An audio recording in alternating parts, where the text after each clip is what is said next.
Digam o que bem entenderem os discutidores do céu, mas a vida se caracteriza sempre por um teor puramente racional. Assim sendo, um dos piores erros da teologia é o conceito de um céu fantasioso ou hiperbólico. Realmente, a vida surge da normalidade de uma condição, da sua condição embrionária, do seu automatismo genérico, e em suas asas sobe, evolve, galga píncaros consciencionais, mas sempre fundamentada no racionalismo, numa divisa inteligente que, para falar com inteireza de propriedade, é a suprema inteligência, Deus. E por ser assim, por ser essencialmente racional, há disciplina para tudo e para todos os fenômenos. Sistemas se levantam sobre princípios e métodos, dão guarida específica aos sistemas. Nesse rol mecânico, então, seres e coisas são e se movem, comprovam sua origem, agem no âmbito de planos definidos e rumam aos fins previstos pela suprema causa, Deus. Eu fui encontrar minha história, que segundo o prólogo vinha de outros capítulos históricos de menor significação, porque dizendo respeito ao tempo em que mal despertara do mais acendrado automatismo passivo. O dossiê em mãos, agora, era a minha história teórica, o conteúdo teórico de minha vivência através dos últimos milhares de anos, a contar da entrada no automatismo ativo, isto é, de quando comecei a dar certa direção à função de vivente. Saliento bem, começa-se completamente passivo e termina-se completamente ativo, ressalvada a condição de perene ligação com o supremo automatismo ou divino determinismo. Esta questão de determinismo e livre-arbítrio bem pode ser definida por aquela velha figuração. O espírito é livre para agir no seio da ordem universal, assim como o pássaro é livre para fazer o que queira no espaço da gaiola. Realmente, determinismo é a sujeição às leis básicas, ao plano geral.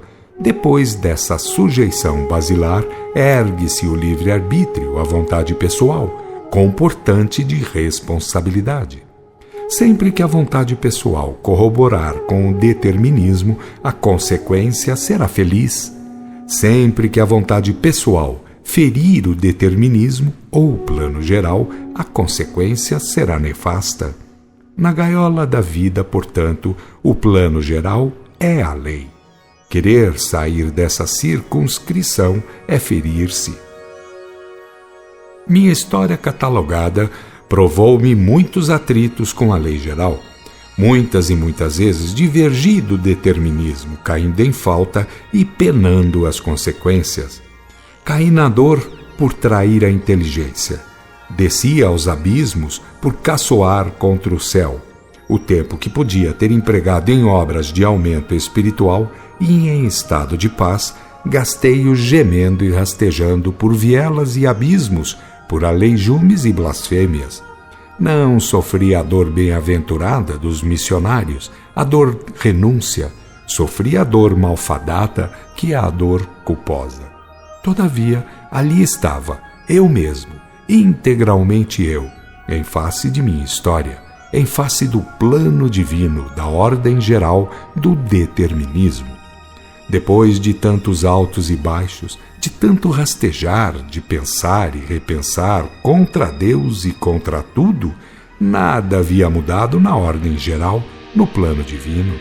Hoje, armazenado de experiências, penso no ridículo de minhas ações, pretendendo poder criticar a lei. Não sei de um átimo que se tivesse comovido à custa de minhas prepotências. Sei, porém, o quanto me custou ser contra a ordem divina.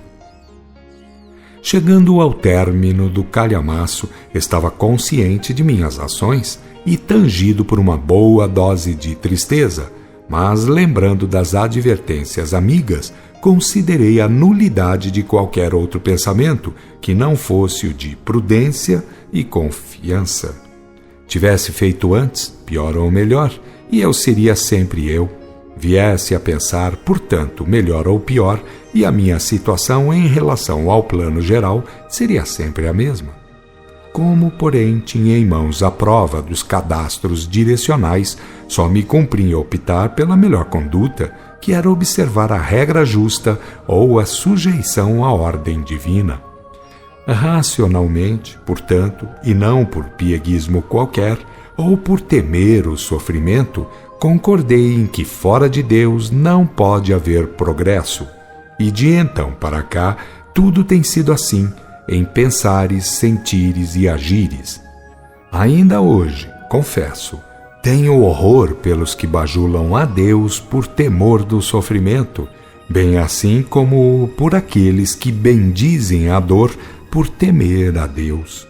Para mim, na consciência de que somos centelhas divinas, integralmente enquadrados nos princípios legislativos do todo e por natureza prepostos à organização do caráter ou edificação em pureza e sabedoria, creio que a conduta decente é compreender, amar e executar o plano divino na parte que nos esteja afeta, isto é, naquilo que cumpra ao ser relativo.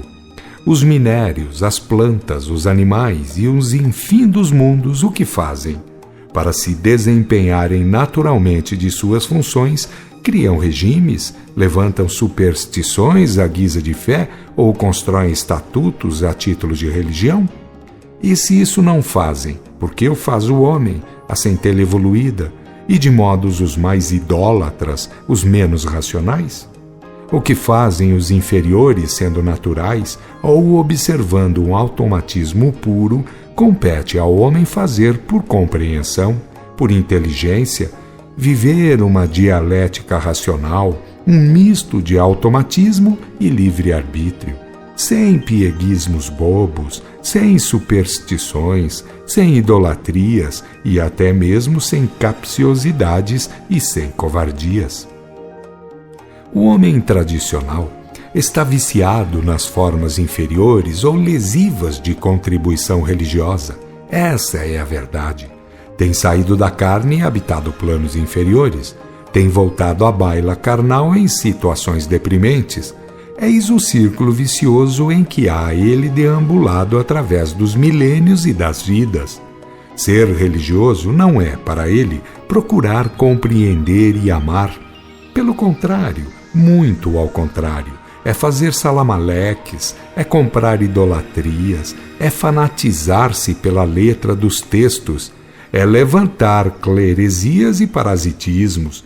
Em suma, é fazer fetichismo, fetichismo mental, fetichismo moral, tudo aquilo que representa e significa a escandalização da inteligência, o opróbrio da fé pura e a afronta ao ideal supremo. Sem dúvida que os elementos inferiores, por não terem sido viciados pelos tristes conceitos e preconceitos humanos, portam-se muito melhor e desobrigam-se decentemente.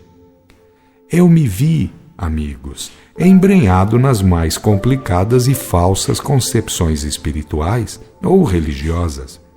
Lendo a história de minhas vidas, fui encontrar-me perdido e vagante pelos meandros conceptivos, os mais rebeldes, os mais falsos, os perfeitamente à revelia da ordem divina. E ainda hoje é assim, e muito assim, porque afinal, todos os dias desencarnam milhares de irmãos que, embora exercitantes de uma fé ou praticantes de um culto religioso, fazem-no em trevas e destinados à esterilidade espiritual. Onde o erro é muito fácil de se descobrir. Em lugar de se fazerem centros de edificação em pureza e em sabedoria, procuraram acumular formalismos, idolatrias mentais de toda a ordem.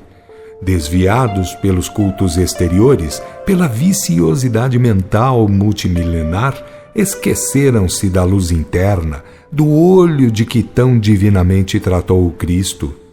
Eu passei muitas vidas fazendo isso, e quando não acumulava males, também não adquiria méritos. Cumpre atender para esta chave. Não basta evitar o mal, faz-se necessário amealhar bens.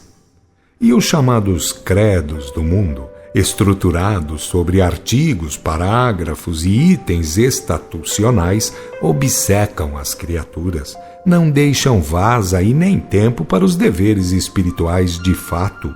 Uns obrigam aos rituais materialmente ofuscantes, essencialmente idólatras, porque atrás deles estão os interesses dos respectivos cleros, da sua política, do seu bolso e do seu estômago, da sua vaidade e de suas veleidades temporais. Quando o pseudo-crente pensa que está, por aquelas formalidades, adorando a Deus, verdadeiramente está sustentando uma porção de indivíduos parasitas e que bem poderiam viver de outro modo, sendo úteis, agindo decentemente. Outros, ainda de tal maneira, se lançam ao culto das letras ou das mais tacanhas interpretações, fazendo por isso o triste trabalho de, à custa da verdade, à custa até da mais santa boa vontade, atirarem Deus contra Deus, o Cristo contra o Cristo, a lei contra a lei, os homens contra os homens. É o prejuízo que decorre do forçamento estático, da não evolução.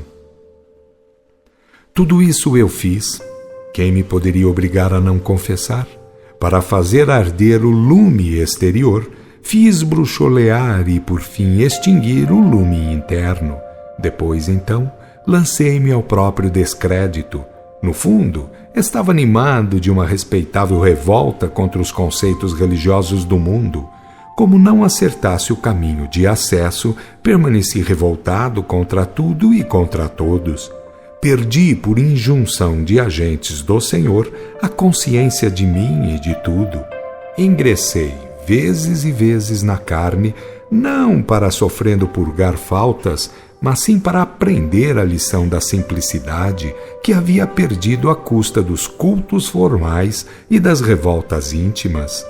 Eu sentia, então, ao término da leitura, que havia encontrado o caminho do céu e que ele era feito de simplicidade, porque se levantava sobre o amor e a ciência.